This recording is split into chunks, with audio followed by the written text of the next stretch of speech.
नमस्कार बच्चों। आज मैं आपके लिए पाठ 2 लाला पटेल की लाइब्रेरी का दूसरा भाग पार्ट 2 लेकर आई हूँ। तो चलिए अब हम पाठ में आगे बढ़ते हैं।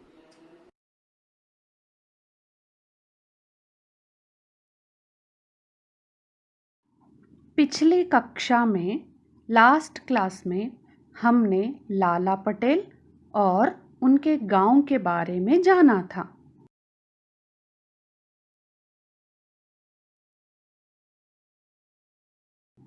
उस गांव के लोग किसान थे, सारा दिन खेत में काम करते थे। उन्हें पढ़ने लिखने के लिए कोई साधन सोर्सेस भी नहीं थे और समय टाइम भी नहीं मिल पाता था, इसलिए वहाँ लोग अनपढ़ इलिटरेट थे।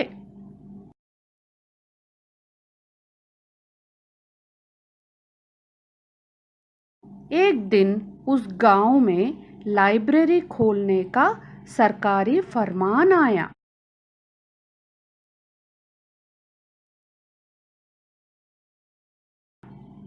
लोगों ने चौपाल पर चर्चा की। लाला पटेल और बाकी के गांव वाले भी लाइब्रेरी गांव में बने इसके लिए मान गए। चलिए बच्चों, अब हम पाठ में आगे बढ़ते हैं।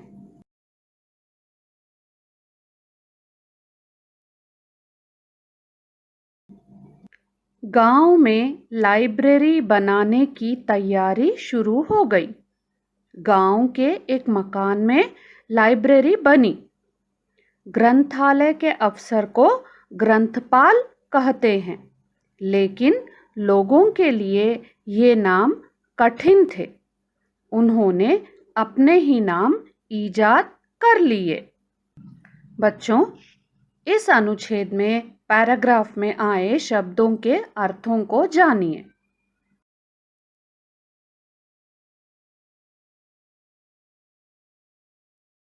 तैयारी, प्रिपरेशन। दूसरा शब्द है शुरू, स्टार्ट। ग्रंथपाल, लाइब्रेरियन। ईजाद, इन्वेंशन। और हाँ बच्चों, यहाँ पर एक विलोम शब्द भी आया है, वह है कठिन। इसका विलोम ऑपोजिट होगा सरल। कठिन, सरल।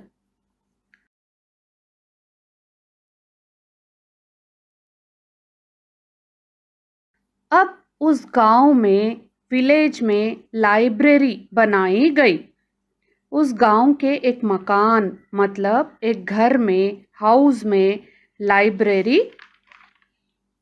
बनाई गई।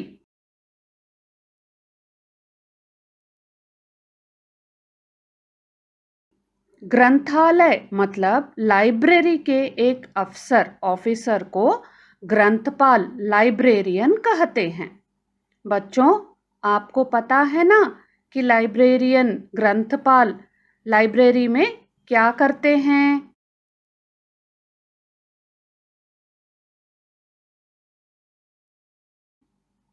जी हाँ, वे लाइब्रेरी की देखभाल, टेक केयर करते हैं। किताबों को सही जगह पर रखते हैं। जो भी लाइब्रेरी में आते हैं उन्हें किताबें पढ़ने के लिए देते हैं।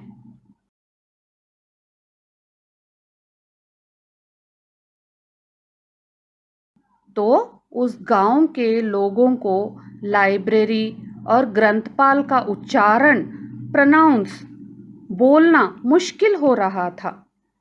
Villagers were not able to pronounce the words properly.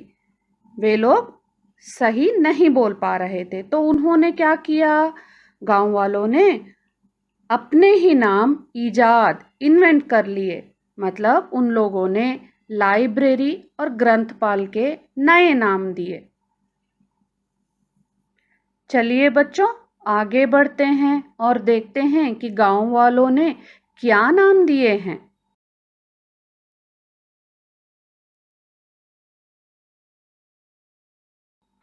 Library के लिए लाइब्रेरी और ग्रंथपाल के लिए किताब बाबू। वहाँ की लाइब्रेरी के किताब बाबू शहर से आए थे। उनका नाम था केशव भाई।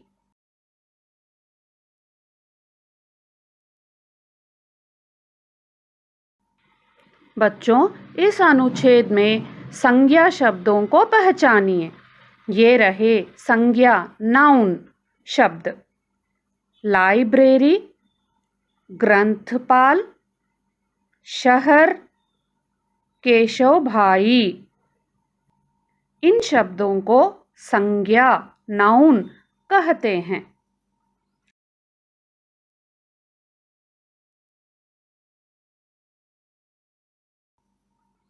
हाँ तो बच्चों, गांव वालों ने लाइब्रेरी को लाइब्रेरी और ग्रंथपाल के लिए किताब बाबू नाम रखा, क्योंकि उन्हें वह नाम उच्चारण करना नहीं आ रहा था।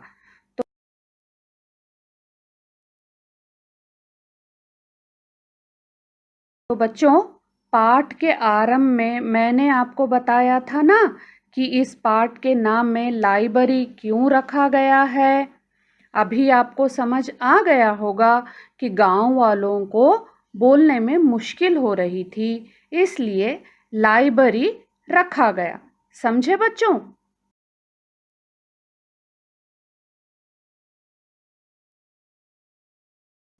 उस गांव के लाइब्रेरी के किताब बाबू मतलब ग्रंथपाल शहर सिटी से आए थे और उनका नाम था केशव भाई।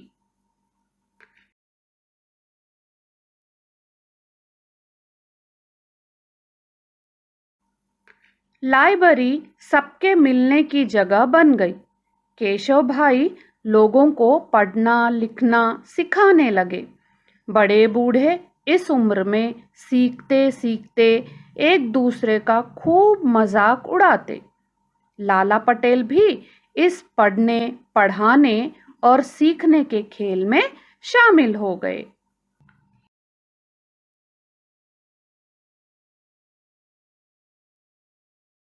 तो बच्चों, उस गांव में लाइब्रेरी ग्रंथालय बन गया और गांव वाले वहां हर रोज डेली जाते। सब एक दूसरे से मिलते, हंसी मजाक उड़ाते, खूब मस्ती करते थे और साथ साथ पढ़ना लिखना भी सीख रहे थे।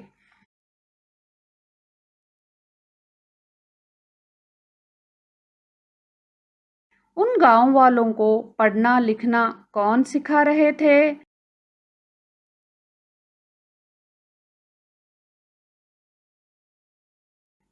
जी हाँ, किताब बाबू केशव भाई, जो उस लाइब्रेरी के लाइब्रेरियन ग्रंथपाल थे।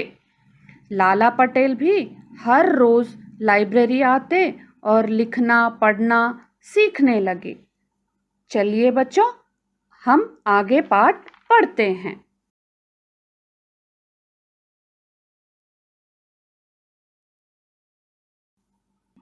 पढ़ने वालों की संख्या दिन दूनी रात चौगनी होती गई। औरतें भी लाइब्रेरी में आने लगीं। केशव भाई का काम बढ़ गया। वे गांव के लोगों को साक्षर बनाना चाहते थे। लाइब्रेरी का यही संदेश था।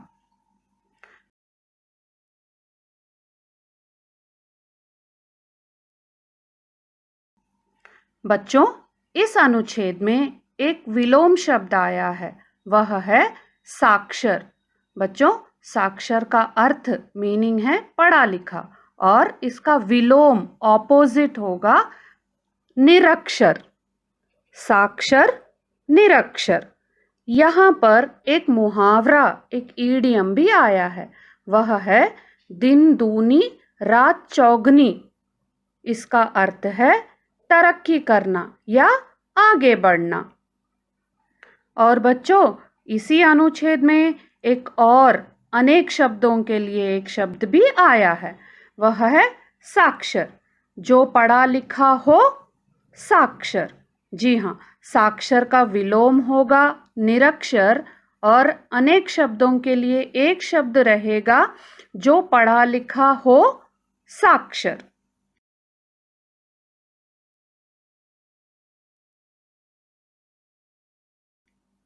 बच्चों, संख्या मतलब नंबर्स। अब उस लाइब्रेरी में बहुत लोग आने लगे। Number of people coming to library मतलब बहुत ज़्यादा लोग, गांव वाले वहाँ पर आने लगे पढ़ाई करने के लिए, कुछ नया सीखने के लिए। उस लाइब्रेरी में सिर्फ आदमी, मेन ही नहीं, बल्कि औरतें, लेडीज भी आने लगी पढ़ना लिखना सीखने और किताबें पढ़ने के लिए। अब गांव के लोग अनपढ़ नहीं रहे, वे लोग साक्षर, लिटरेट, पढ़े लिखे हो गए थे।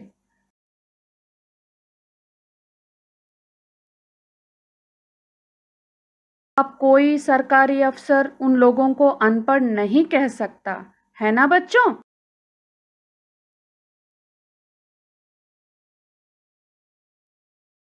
उस गांव में लाइब्रेरी खोलने का कारण, रीजन यही था कि वहां के लोग पढ़ना लिखना सीखे।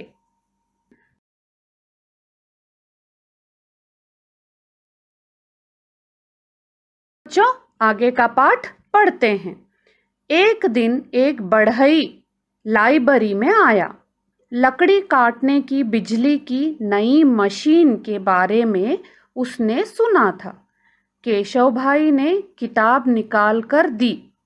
उसे लकड़ी की अच्छी अच्छी चीजें बनाने की जानकारी मिली। उसने तय किया कि वह लाइब्रेरी जरूर आएगा।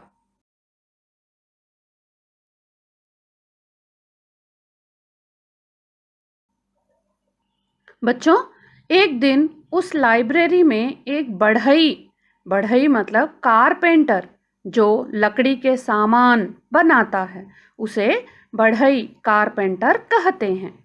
उस बढ़ई को पता चला कि लकड़ी आसानी से, इजी से कट जाए, ऐसी एक मशीन, बिजली की मशीन मतलब इलेक्ट्रिसिटी से चलने वाली मशीन आई है।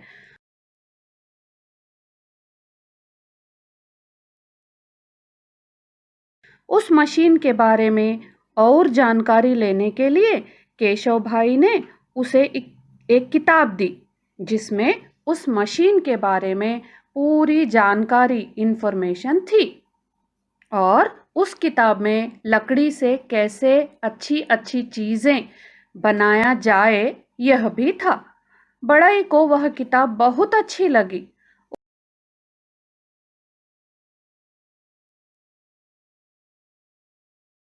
उस बढ़ई ने तय किया, मतलब डिसाइड किया कि अब से वह हर रोज लाइब्रेरी आएगा और कुछ नया सीखेगा। बच्चों, यहाँ एक और अनेक शब्दों के लिए एक शब्द आया है, उसे देखिए। वह है लकड़ी का सामान बनाने वाला बढ़ई। लकड़ी का सामान बनाने वाला बढ़ई।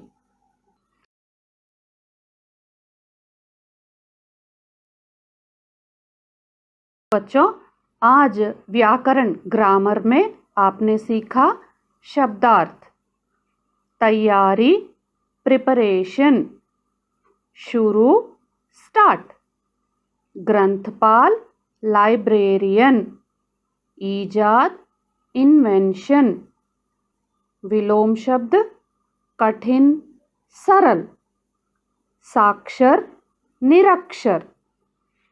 अनेक शब्दों के लिए एक शब्द, जो पढ़ा लिखा हो, साक्षर। लकड़ी का सामान बनाने वाला बढ़ई।